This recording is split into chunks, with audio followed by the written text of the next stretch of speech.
It's an honor and a privilege to introduce Padmasree Warrior. She is the first woman CTO of a great company called Motorola. She is now the CTO of another great company, Cisco. Padmasree, welcome. Thank you. Just as I asked everybody else here, I wanted your take, since you have headed the great company Motorola and now you're involved with Cisco. The recession has taken a toll on many companies around the world, but I think Cisco has fared better, just as India has fared better compared to other countries.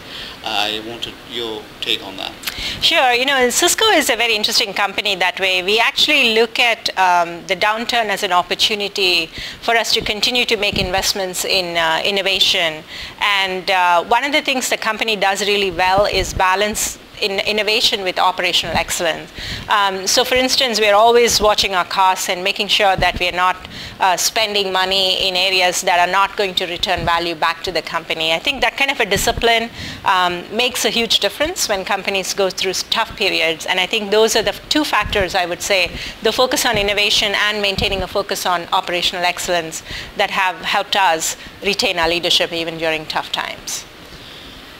Building on that question, you need good resources, and Cisco, or for that matter any other IT company in Silicon Valley, can't get away from Indian resources, and they have been truly an asset to many organizations.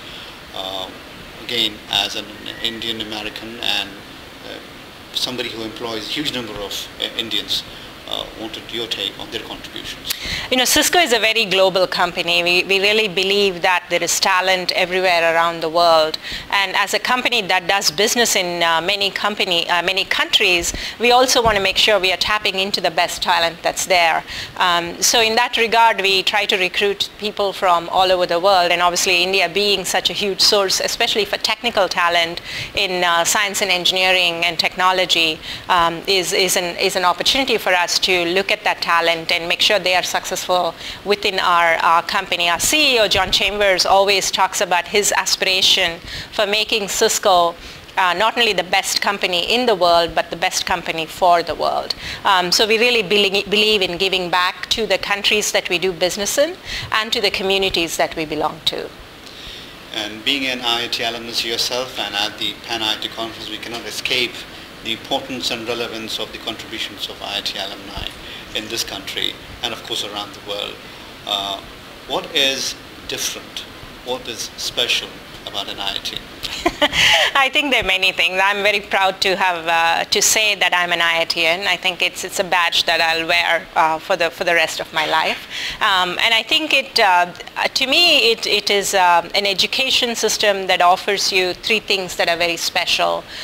First, I think the ability to look at very tough and complex problems and know that they can be solved, and know that there is a way to solve that problem somehow. I think that's something you learn at IIT. That's the first thing.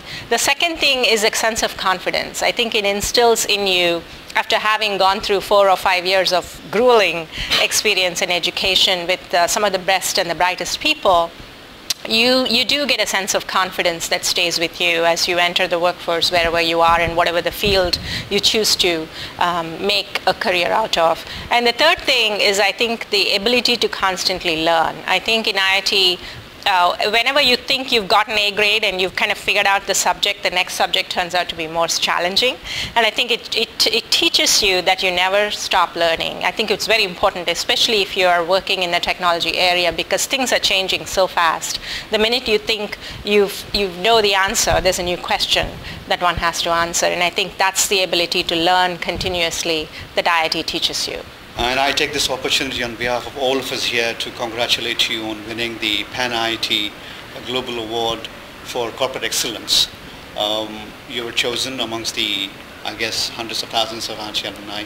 How does it feel? It feels great. I think this award has special meaning because it is an award that I'm getting from my peer group. And I think to be recognized by your peers as someone who's accomplished something is very humbling, and I think it means a lot to me. Personally, as a woman who has done great things and achieved such great things in life, I want to ask you, I'm assuming you had very encouraging parents, and even more encouraging and supporting husband to achieve this.